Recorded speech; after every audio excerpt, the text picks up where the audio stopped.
علامتیں ہیں، اس کی کیا صفات ہے، اس کی کیسی زندگی ہے۔ الگ الگ موقعوں پر اللہ پاک نے الگ الگ باروں کے اندر الگ الگ آیتوں میں الگ الگ صفات بیان فرمائی، اور ساری یہ صفات ایمان والوں کی زندگی کا ہر حصہ بننا چاہیے۔ اگر واقعات ہم اپنی زندگی میں ایمان کا کمال چاہتے ہیں، مکمل ایمان چاہتے ہیں، ایسے ہی رسول اللہ صلی اللہ علیہ وسلم نے بھی اپنے پاکیزہ ارشادات میں، اپنے پاکیزہ احادیث مختلف موقعوں پر ایمان والوں کی علامتیں اور صفات بیان فرمائی ہیں کہ ایمان والا ہوتا ہے، فلاں سے صفت ہوتا ہے، فلاں سے متصف ہوتا ہے، فلاں عادات کا ہوتا ہے، فلاں اخلاق کا ہوتا ہے۔ تو اللہ اور رسول علیہ السلام کی ان ارشادات کی روشنی میں کچھ صفات اس آیت کے اندر، ان آیتوں کے اندر اللہ نے بیان فرمائی ہیں۔ انما المؤمنون الذین اذا ذکر اللہ وجلت قلوبهم، بے شک ایمان والے جو کامل ایمان والے کہلانا چاہتے ہیں، خالص ایمان والے کہلانا چاہتے ہیں، اپنے آپ کے ایمان کو کمال درجے تک پہنچانا چاہتے ہیں، ان کے لیے بھی ان صفات سے متصف ہونا ضروری ہے۔ اس میں سب سے پہلی صفت اللہ نے یہ بیان فرمائی، اذا ذکر اللہ وجلت قلوبهم، ایمان والوں کے سامنے جب بھی اللہ کا تذکرہ ہو، اللہ کی بڑائی ہو، اللہ کے خزانے ہو، اللہ کی کبریائی ہو، اور اللہ کے صفات، اللہ کا ذکر ہو کسی بھی لحاظ سے، تو کیا ہوگا؟ وجلت قلوبهم، اللہ کی ہیبت اور عظمت سے ان کے دل سہم جاتے ہیں، ان کے دل ڈر جاتے ہیں۔ وجلت قلوبهم، یہاں ڈر اور خوف کا لفظ اللہ پاک نے استعمال نہیں فرمایا، وجلت کا لفظ استعمال فرمایا ہے۔ وجل کہتے ہیں کہ کسی بھی بڑے انسان کی اس کی عظمت، اس کے ادب اور احترام کی وجہ سے جو دل کے اندر سکون والا ڈر اور خوف ہوتا ہے، وہ ڈر اور خوف یہاں ہوتا ہے۔ جسے اپنے بچوں کو والد کا ڈر ہوتا ہے، وہ کسی وحشی پن کی وجہ سے ڈر نہیں ہوتا، وہ جنگل کی کوئی مخلوق کی وجہ سے ڈر نہیں ہوتا، وہ کسی اور وجہ سے ڈر نہیں ہوتا، بلکہ والد ہیں، عظمت ہے، احترام ہے، ان کی قدر و قیمت کا پتہ اپنے بچوں کو ہے، ماں کا اور باپ کا، تو جس کی وجہ سے جو ڈر اور خوف بڑوں کا، والدین کا، بڑے بھائی کا، ماموں کا، چچا کا، پھوپھا کا، جو بھی رشتے دار ہیں، بڑوں میں کی وجہ سے جو ڈر اور خوف پیدا ہوتا ہے، ان کی عظمت کی وجہ سے جو ڈر پیدا ہوتا ہے، وہی ڈر یہاں ہوتا ہے۔ ورنہ درندوں سے انسان ڈرتا ہے، اور جنگل کے چرندوں پرندوں سے ڈرتا ہے انسان، چھوٹی چھوٹی مخلوق سے بھی ڈرتا ہے۔ وہ ڈر یہاں ہو رہا نہیں ہے، وہ ڈر تو انسان کا سکون غارت کر دیتا ہے۔ جب وہ چوہا آتا ہے تو پریشان ہو جاتا ہے، کپڑوں کی واٹ لگ جاتی ہے، پتہ نہیں کس کس کو وہ قتل کر نقصان پہنچا دے، کہاں بستر کے اندر آ جائے، چپکلی گھر کے اندر آ جاتی ہے، پھر انسان ڈر اور خوف محسوس کرتا ہے، پتہ نہیں کس کس چوہوں سے بھی ڈر انسان رہ جاتا ہے۔ تو ایسی مخلوق سے جو ڈر اور خوف مراد ہوتا ہے، وہ ڈر اور خوف یہاں مراد نہیں ہے۔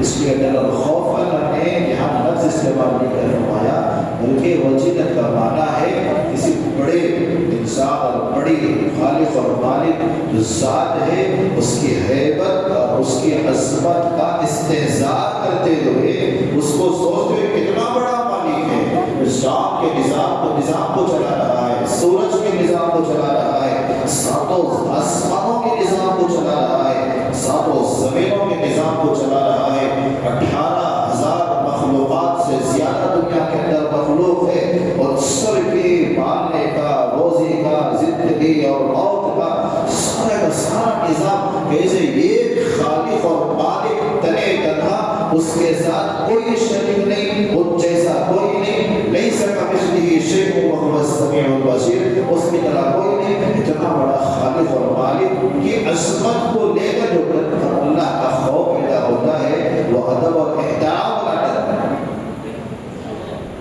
تو یہ ڈر جب بھی اللہ کا تذکرہ ہو، اللہ کی عظمت سے دل سہم جائے، اور پھر جب سہمتا ہے دل اللہ کے ڈر اور خوف سے، تو پھر اس کی خاصیت یہ ہوتی ہے کہ بندہ گناہ سے رکتا ہے، نیک کام کرنے میں جلدی کرتا ہے۔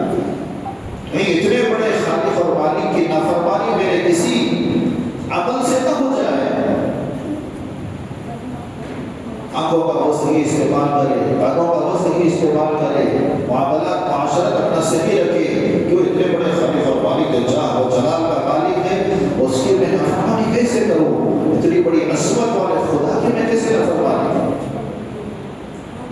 تو یہ ڈر اور خوف یہاں پر مراد ہوتا ہے۔ جب بھی اللہ کا تذکرہ انفرادی ہو یا اجتماعی ہو، مجلس میں ہو، اپنے اپنوں کے ساتھ ہو، غیروں کے ساتھ ہو، سفر پر ہو، حضر پر ہو، جہاں کہیں بھی اللہ کا تذکرہ ہو تو اللہ کی عظمت دل میں آنی چاہیے، یہ مطلب ہے۔ وَإِذَا تُلِيَتْ عَلَيْهِمْ آيَاتُهُ، اور دوسری صفت کامل ایمان والوں کی یہ ہے کہ جب یہ اللہ کا کلام ان کے سامنے پڑھا جاتا ہے تو زادتہم ایمانا، ایمان کی کیفیت اور مقدار بڑھ جائے۔ اللہ کے کلام کو پڑھتے ہوئے بھی ایمان کی کیفیت بڑھ جائے، اللہ کے کلام کو سنتے ہوئے بھی ایمان کی کیفیت اور مقدار بڑھ جائے۔ کیفیت اور مقدار بڑھ جائے، کیسے محسوس ہوگا، کیسے معلوم ہوگا؟ زبانے سے ہم قرآن پڑھ رہے ہیں لیکن کبھی بھی محسوس تو نہیں ہوگا کہ مقدار ہماری بڑی ہے ایمان کی۔ زبانے سے ہم قرآن سنتے ہیں لیکن کبھی مقدار اور کیفیت ہماری ایمان کی بڑھتی ہوئی ہمیں نظر نہیں آ رہی ہے۔ حضرات علماء، مفسرین، سارے مفسرین اور سارے محدثین ایک چیز پر متفق ہیں، ایمان کی بڑھوتری سے مراد ایمان والے کو جو حقیقی ایمان والا ہے، تمام والا ایمان والا ہے، جن صفات کا تذکرہ قرآن اور سنت میں اللہ نے بیان فرمایا ہے، اگر وہ صفات اس کی زندگی میں ہوتے ہیں تو اسے عبادت میں مزہ آتا ہے، گناہوں سے نفرت پیدا ہوتا ہے۔ ہر چھوٹے اور خیر کا کام کرنے میں اسے لذت محسوس ہوتی ہے، مزہ محسوس ہوتا ہے، بوجھ سمجھ کر نہیں کرتا، روزہ بوجھ سمجھ کر نہیں رکھے گا، زکات نکالتے ہوئے دل کے اندر تنگی محسوس نہیں کرے گا، نماز کو آنے کے لیے تکلیف محسوس نہیں کرے گا۔ کیا مصیبت ہے بزنس کو چھوڑنا، دکان بند کرنا، ٹھیلے کو بند کرنا، اتنے وقت میں اتنے گاہک ہمارے آ سکتے ہیں، اتنا زیادہ بزنس ہو سکتا ہے، اتنا ہم نفع کما سکتے ہیں، یہ دل کے اندر نہ آئے۔